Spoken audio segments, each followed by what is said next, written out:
Hello Internet! Welcome back sa part 8 ng ating PHP Development and Deployment tutorial. So ang gagawin natin ngayon guys ay gagamitin na natin yung ating session data. No? So kung natatandaan nyo ay gumawa tayo ng session data ng pangalan ay login user. So gagawin natin yung mga information na to ay i-store natin kasama ng ating product. So malalaman natin kung sino yung nag-add, saka sino yung nag-edit, tapos saka kailan siya na-edit o kailan siya na-add. So, ganun yung gagawin natin. At i-restrict din natin yung ilang mga pages katulad nga nitong ating add saka edit product. No? So, pag titingnan natin to guys, no? Kasi naka-login tayo. No? Okay, so dito pa lang makikita natin may problema kasi yung login, login yung lumabas dito. No? Kasi hindi tayo nag-session start. Kaya ganun yung lumabas dito sa ating navbar. Pero gagawin natin guys ay i-restrict natin tong edit. No, kasi pwede siyang i-ano 'no, pwede siyang i-manual, try natin guys, So ito pwede siyang i-manual edit product 'no, kahit naka-log out. So dapat hindi gano'n, okey. So paano gawin 'yun ay simulan na natin dito sa edit product ano. So tingin ko magme-make sense 'no, 'pag itong session start, saka 'tong error reporting ano, 'yan ay ilalagay natin sa loob ng function, 'yan. So dito natin siya ilagay. Kasi hindi naman siya class, eh, 'no, okey. Pero kung ito ay class, hindi natin siya puwedeng gawing gano'n 'no, kasi kailangan i-instantiate yung class name 'no, bago natin ma-access 'to 'no. So sa tingin ko, dahil lahat nung ating page ay naka-include lahat yung ano 'no, eto naka-include lahat. Para hindi na natin siya paulit-ulit na 'yan, so ito okey lang 'to, okey lang 'yan. Para hindi natin paulit-ulit na tinatawag yung session start 'no. So dito pa lang okey na. So ito ding error reporting guys 'no, naka-e-all, ibig sabihin naka-show all. Maganda lang 'to sa development stage 'no, pero 'pag ila-live niyo na siya, kaya siguro naka-default din sa Infinity Free yung error reporting 0 kasi para i-protect din yung inyong, ah, scripts 'no. Kasi 'pag merong talagang malikot ang isip ano at gumawa ng kakaiba dito sa forms niyo at nag-error, makikita nila kung saang column o anong pangalan ng data table o database table ang nag-error. So, dun palang malalaman nila kung paano i-hack yung system niyo. So, it's, 'pag i-de-deploy niyo siya sa production o production ready na siya, puwede niyo siyang i-error reporting 0, okey? Para hindi lumabas yung mga error niyo, para walang clue yung mga hacker, okey? Okey, so dahil may access na tayo sa session, puwede na nating gawin yung ating 'pag not is set session login user, capital U, ang gagawin natin ay i-re-redirect natin siya location sa login.php, okey.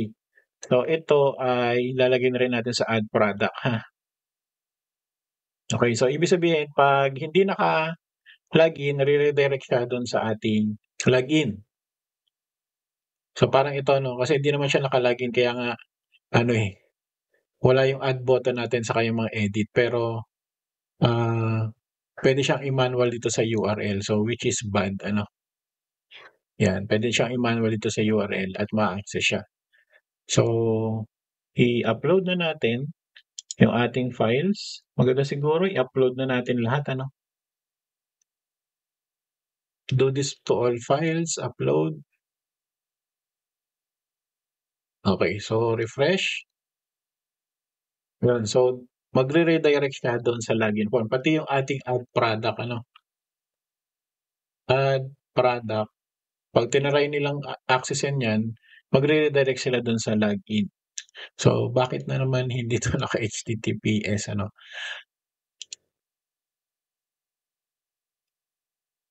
Anyway, okay, so login tayo. Mukhang may bug dun sa portion na yun.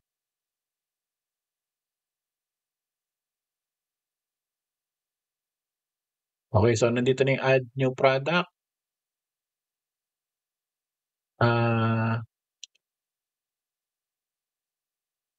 Okay, so punta tayo sa add new product, bakit ka for loop?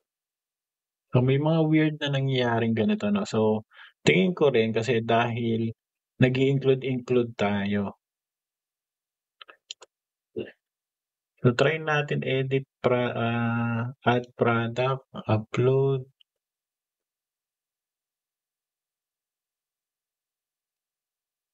ayun, yun. So may mga weird na gano'n ano, hindi natin alam kung bakit. Siguro sa part ng Infinity ano yun 'no. Anyways, nag-okey naman siya 'no, may mga gano'n talaga. Tapos edit, 'yan, oh, lumalabas naman dito yung logout, so okey naman siya. So try nga natin mag-add ng product,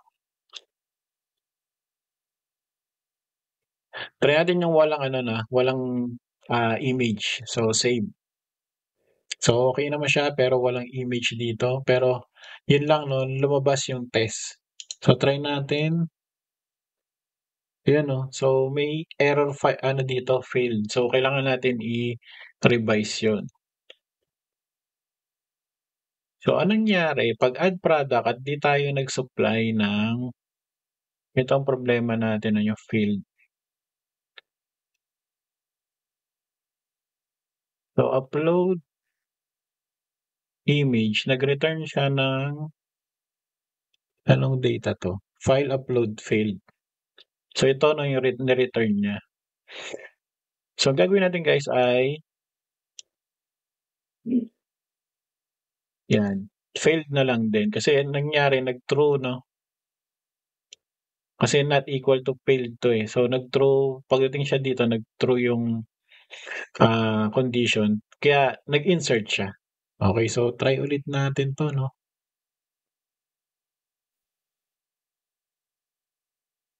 load. So may mga ganito pagkakataon talaga guys na kailangan nating i-debug ng matagalan. So delete natin 'to, try ulit natin mag-add ng walang image. Okey, so meron pa rin test dun ano. So null, okey lang yun ano. So yung test na yun guys ay galing naman sa details, sa alt ano, yan o galing siya rito. So kailangan natin maglagay dito sa details ng condition na lalabas ng default na image 'pag walang naka-upload na image, okey? Okey, so dito sa ating directory gagawa lang tayo ng panibagong folder 'no, assets, tapos ilalagay lang natin dito yung ating default na image. Okey, so meron akong default image dito guys 'no, na inano ko lang sa Google, 'yan, itong default. Ito yung dapat na lalabas. So puwede naman kayong mag-Google at humanap din kayo ng default na image niyo. Okey, so punta tayo sa details. So dito sa source, ang puwede nating gawin guys ay magkaroon ng conditional dito. So mag-i-shorthand ko na lang ha. Okey, so ang gagawin natin, ah, so product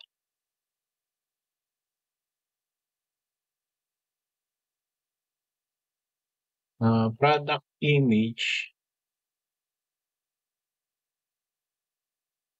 not equal to, blank, okey, question mark. Ang i-echo natin ay yung product image, okey. Tapos else, ang ilalabas natin ay assets default, 'yan. Tapos dito, iko-concatenate natin yung uploads,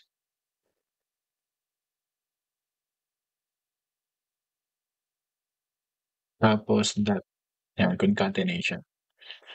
Okey. So yun ay shorthand ng if statement ha guys. Kung hindi kayo komportableng gamitin 'to, dito kayo mag-if. Okay, so para malinaw 'yan 'no, yung ginawa nating script na 'yan, copy ko ha. Copy, tapos paste. So ito very common yung shorthand na if statement na 'to 'no. So itong variable natin 'pag not equal to blank siya, ibig sabihin, hindi siya null o hindi siya blank, magre-repair yung value niya sa uploads product image, okey. Colon, ibig sabihin nito else, magre-repair siya sa assets default. Ibig sabihin null siya o kaya equals to blank siya, kaya default yung ipapakita niyang image. Okey, so gano'n ha. So dalawa yung ating, i-a-upload. So right click, reveal in File Explorer. So yung assets saka yung details, okey. So assets na folder ha, ida-drag natin. Okey, so nandun na yung assets. So refresh natin 'to, dapat ang lalabas diyan ay yung default na image. Okey, so tama. Ngayon edit natin ha, edit, tapos upload naman natin yung ating lotion, update. So yun na yung lotion natin. Okey. So okey na yung ating ano 'no, problema sa image yung kanina, yung bug. Okey, so next natin guys ay balik tayo sa add 'no, add new. Okey, dun sa add new product, ah, hindi 'no, dito pala sa ating database, magdadagdag tayo ng isang column. Actually tatlo 'no. Okey, so dito na sa pagkatapos ng product image, dagdag tayo ng tatlong column. So yung una muna yung added by, sino yung nag-add, tapos, updated by, tapos updated at. Okey. So ito ay magiging date,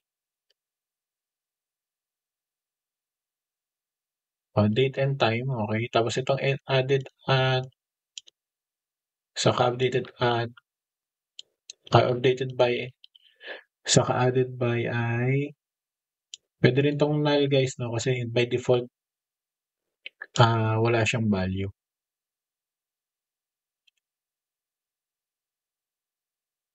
Okey, so meron tayong mga bagong ano 'no, i-store natin kung sino yung nag-add, sino yung nag-update, tapos anong oras na update. Tas itong created at, imbes na timestamp, babaguhin natin siya ng, date na lang din 'to,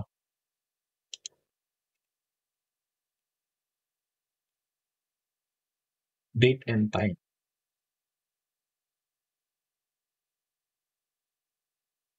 Okey, so itong created at ayan, okey lang 'yan. Okey, so okey na yung ating table 'no. So balik tayo dito sa ating add, product. Okey, so i-re-revise natin 'tong insert product na function. So balik tayo dito sa function at, ah, nasaan na insert natin? Nasa pinakauna pala 'no. So ito ay tatanggap ng, login user 'no, na variable. Okey, so kaya hindi ko narekta rito 'no, para hindi maghalo 'no, kasi, dito na lang sa labas natin i-ha-handle yung session ano, at ipapasa sa mga function. Wag na nating haluan 'to ng session variables 'no. So sana malinaw 'no. So save. So dito, nag-error na siya.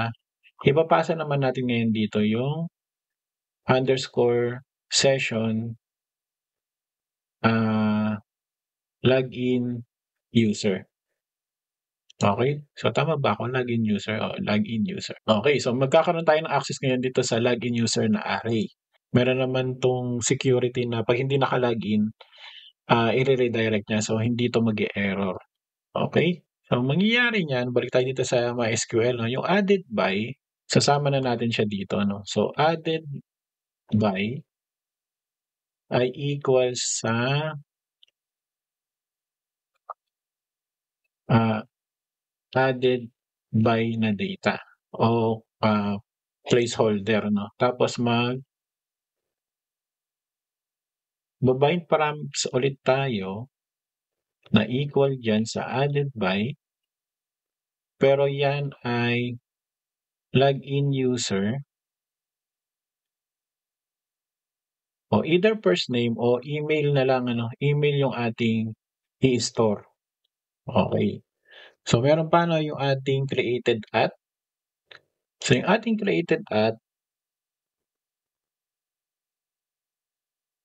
'yan ay magiging equal sa pero ito hindi natin i-store na sa ano 'no, hindi na natin siya i-store sa isang placeholder o sa isang variable.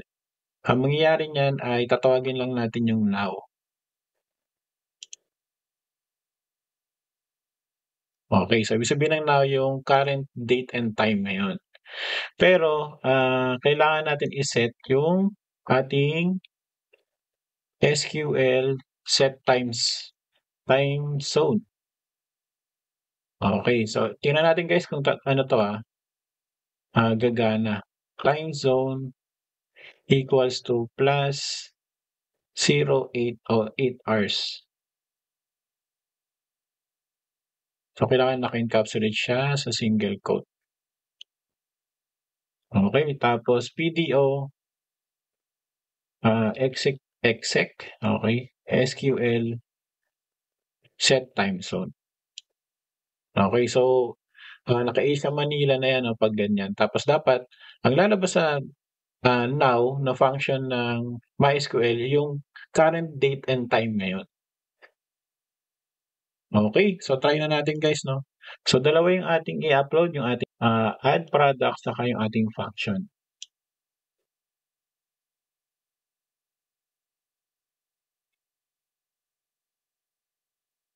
Okey, so try na nating mag-add. So test 1, 2, 3 tapos save.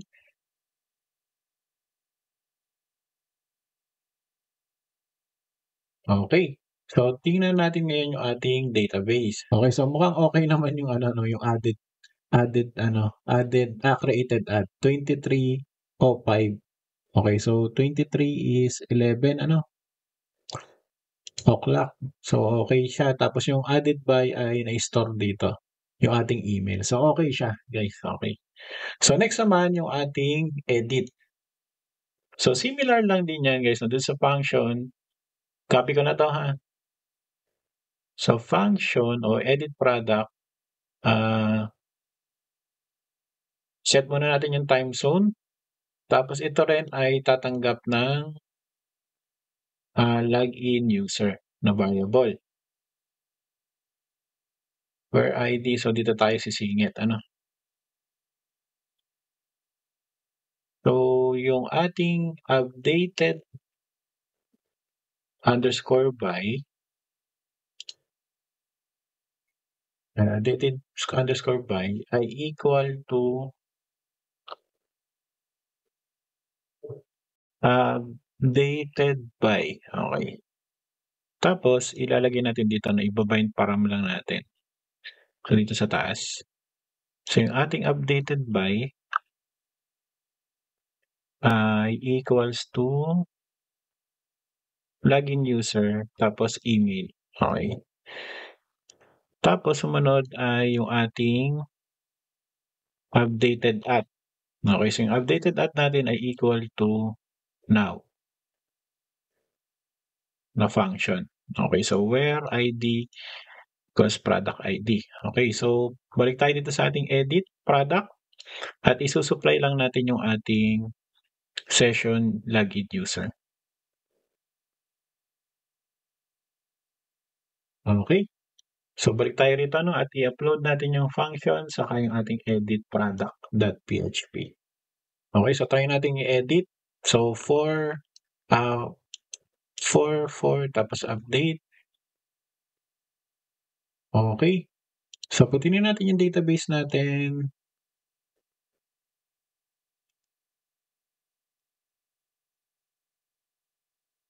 refresh, wala nangyari 'no, ano ba't kaya wala nangyari? So edit. Okey, sa edit product ano nangyari?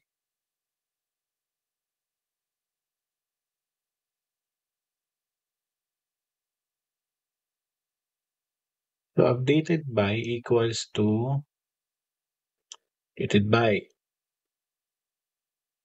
Okey, so mali tayo ng spelling guys ito 'no, walang D, okey. So 'pag yun isa lang ang mali, malamang hindi na yun mag-e-execute. So yun, updated by ta's yung updated at okey, so yun nakita natin yung mali, kulang ng D. So update natin yung ating function, ta's try ulit natin. Edit, 4 tapos update. Yan, so na-update 'no, 4 tapos tingnan natin yung ating database. Yan, so yung updated by, ayun tapos yung date by ay now 'no, so 23:21 tingnan natin yung time, ayan 23:21. Okey, so gano'n guys yung ano, yung kukuha ng information, data information galing dun sa user na naka-login. So gano'n din yung pag-a-adjust ng time zone sa, PHP para sundin nung ating MySQL database. Tapos yung now, kukunin niya lang yung date time, date kasi naka-date time na tayo ngayon 'no, yung date time ngayon. Okey, so sana gets ha. Okey, so sunod nating gagawin guys ay gagawa tayo ng profile page ano. So isisingit na lang natin dito sa ating navbar. Okey, so yung ating navbar, ah, maglalagay dito tayo ng my profile ano. So my profile, tapos gagawa tayo ng profile.php na page. Okey, so dito naman ang gagawin natin ay gagawa tayo ng file na profile.php. Okey. So ito ay magkakaroon din ng knob ano, so siguro itong edit product, control A, copy, tapos paste natin dito sa profile. Okey, so gano'n din ano, similar 'to, ito wala tayo nito 'no, submit, so similar, pero ito gagawin natin my profile. Okey, so dito, iche-check naman natin ay user 'no.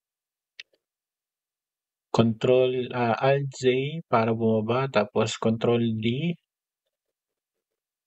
user. Pero wala pa yan ha guys, wala pa, gagawin pa natin yung function. Okey, so ang gagawin natin guys dito sa function, ika-copy natin yung yan, yung get product by ID. So ang gagawin natin sa baba, so get user by ID. Okey, so ito user ID. So imbis na select from products, gagawin natin select from users where ID is equal to user ID. Okey. Tas itong user ID na 'to, yun ang ipe-prepare natin tapos yun ito naman yung isusupply natin dun. Okey, so ito papalitan lang natin siya ng user. Okey, so balik tayo sa profile. So gagawin natin ay, bakit submit 'to 'no? Okey, so dito, so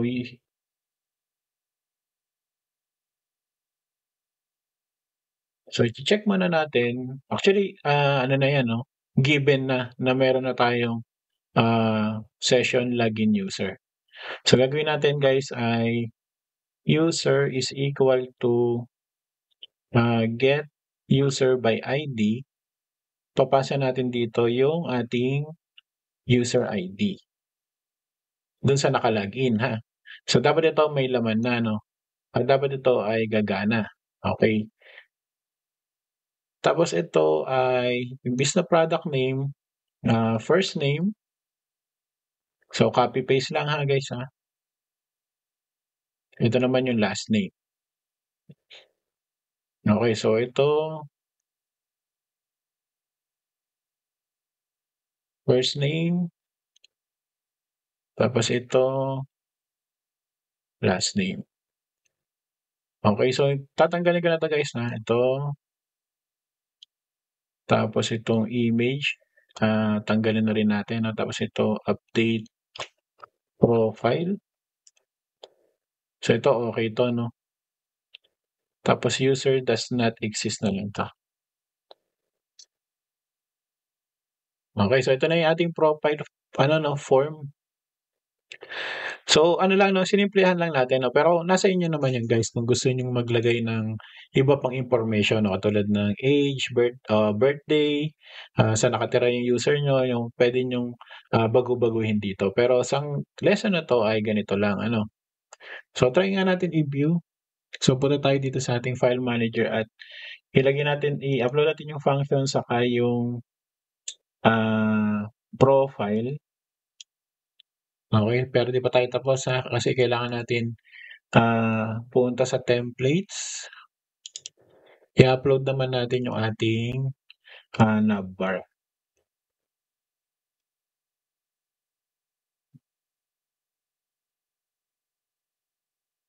Okay.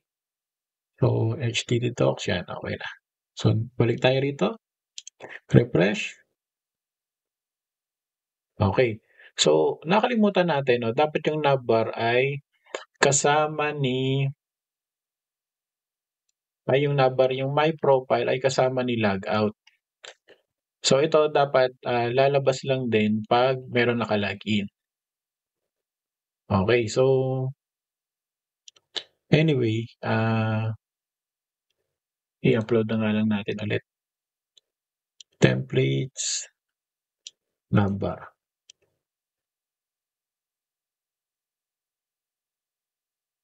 Okay, so my profile. Okay, so di natin nakalimutan nating i-ano yung ano 'no, yung placeholder. Okay, so tanggalin natin itong form, placeholder na 'to 'no.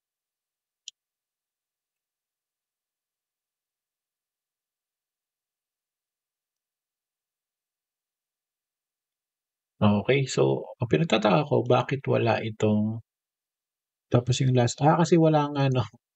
Ano ba yan, antok na. Anong oras na ba? Mag-a-12:00 na. Kaya pala walang value kasi null nga naman yung ating ano, okay.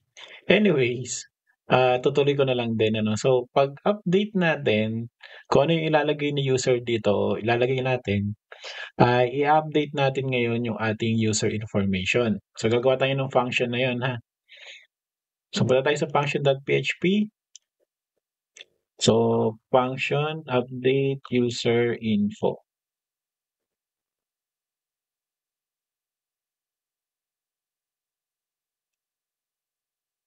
Okay.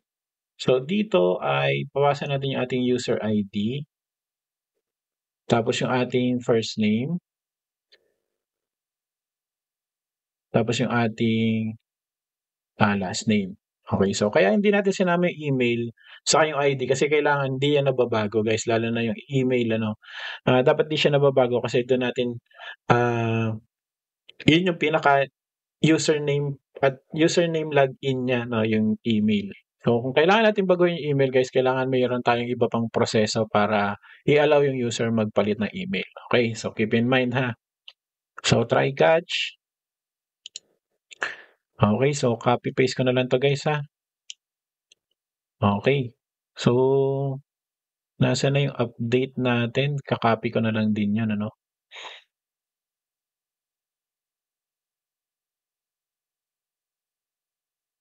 Ito yung edit ano.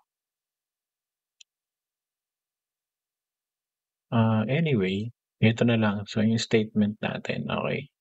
Tapos yung PDO is equal to connect. So, update users, set first name, equals to first name, tapos last name,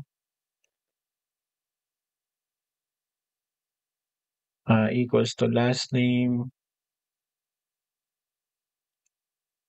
Okay, so naglagay ba tayo dun sa users 'no, naglagay ba tayo ng timestamp?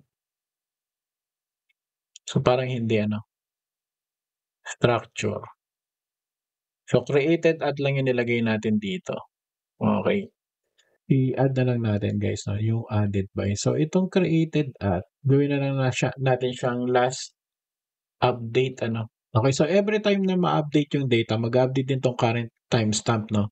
So, hindi ko na siya guys gagayahin ng parang sa product ano 'no, kung kailan na-update, sino yung update. Kasi given naman na makaka-update lang nito ay kung sino yung naka-login. At, siguro yung pag-update din ng profile image 'no, kung gusto niyo siyang i-implement ay gagayahin niyo lang 'to 'no, yung upload image.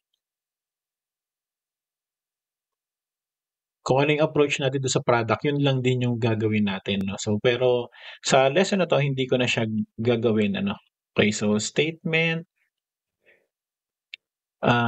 bind param. So, iba-bind natin yung dalawa 'no. So, una muna yung, first name is equal to first name.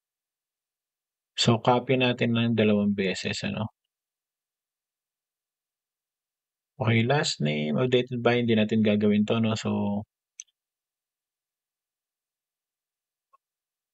user ID 'to. Okay, ito naman ay last name, tapos sumunod ay last name, tapos, user ID,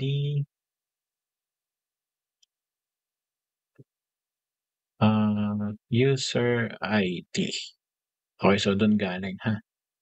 Naku, mali pala yung message na nakalagay dun 'no, pero update failed. Make sure lang natin na walang maling message ano, pero tingin ko okey na 'no. So update, user set first name equals to first name, last name equals to last name, where ID equals to so na-bind param natin. So kailangan na lang natin siyang i-execute. Execute, okey. Tapos ire-return lang natin yung, user ID. Pero ang gagawin kasi natin guys 'pag na-submit siya, ire-redirect lang natin siya doon sa kanya ano, sa sarili niya. Okey. So nasaan na yung profile? Ayun, dito 'no. So dito, so if is set, ang gagawin natin guys ay update user information. So kailangan natin i-supply itong session ID, tapos yung post, first name, tapos post, last name, okey. Okey, so close other ko guys, close others, kasi masyado ng madaming naka-open. Return success na lang 'to guys, ha. Okey, so para mai-if statement natin, so status equals to update user info, tapos if status is equal to success, tapos or else,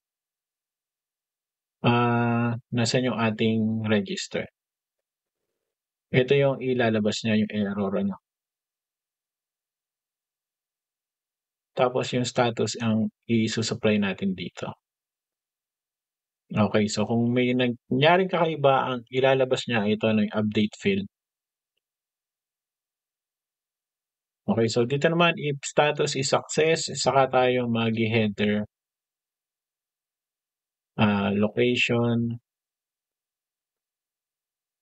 dot php self. Nasaan na yung PHP self? Wala 'no, so profile.php na lang sa sarili niya. Okey. Okey, so try na natin guys 'no. So tinanggal na ba natin yung print na yan? Tinanggal na natin. So, yung profile saka yung function yung ating i-upload. So, refresh. Okay, so Pinoy Free, tapos yung last name ay Coder. Update. Okay, so ano nangyari? Parang yung Coder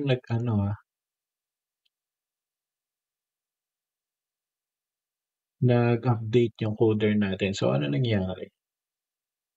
So, first name, last name, ito naman siya no, yung last name. Pero yung first name natin, ito. Kulang ng kulang ng T. Okay. So, ulit. Refresh, tapos Pinoy Free. So, update profile.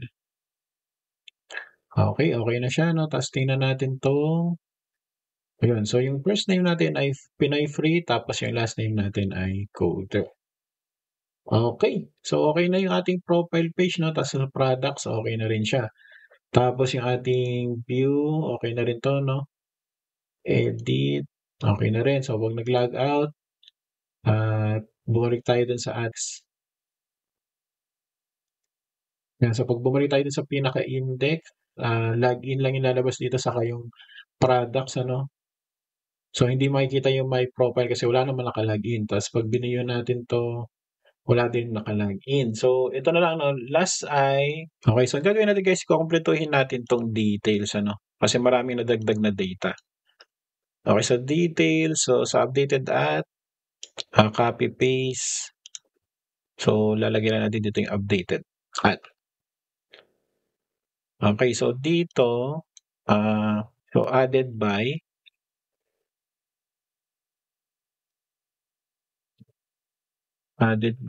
tapos updated by,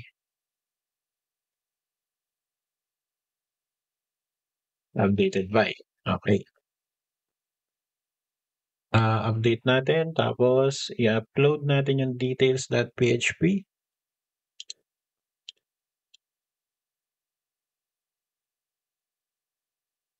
Okay, so save, refresh. Okay, so itong orange, kasi yung orange cake natin walang wala pang siyang data noon. Try natin to, ayan, ito yung pinaka-kompleto na data. Okay, so yan, okay na yung description o yung landing page o yung details page ng ating product. Okay, so dito ka na guys tatapusin itong ating lesson, magandang checkpoint na at marami tayo napag-aralan at marami tayong na-capture na mga error, ano. So pero malamang sa malamang ay meron pa rin mga bugs yan na hindi ko nakikita, no. Kung bahala na kayo din na i-point out sa comment section, no, kung meron pa kayong nakikitang pwedeng enhance dito sa product system, ano. At sa next lesson natin guys ay gagawa tayo ng pagination, pagination saka ng search. So sa tingin ko yun yung pinaka-last na part, no, ng ating tutorial. Tapos yung mga advanced katulad ng forgot password, email activation. So sunod ko na siya isisingit, no, kasi medyo advanced na yung tutorial na yun. So maganda ay gawa tayo ng separate na mga videos para doon. Okay. Okay, so kung nagustuhan niyo itong lesson na 'to at hindi pa kayo subscriber, please consider subscribing. I-hit niyo yung bell button para updated kayo sa mga susunod na lesson dito sa Pinoy Pre-Coder channel. Again guys, maraming salamat sa patuloy na pagsuporta at kita-kita tayo sa susunod na lesson.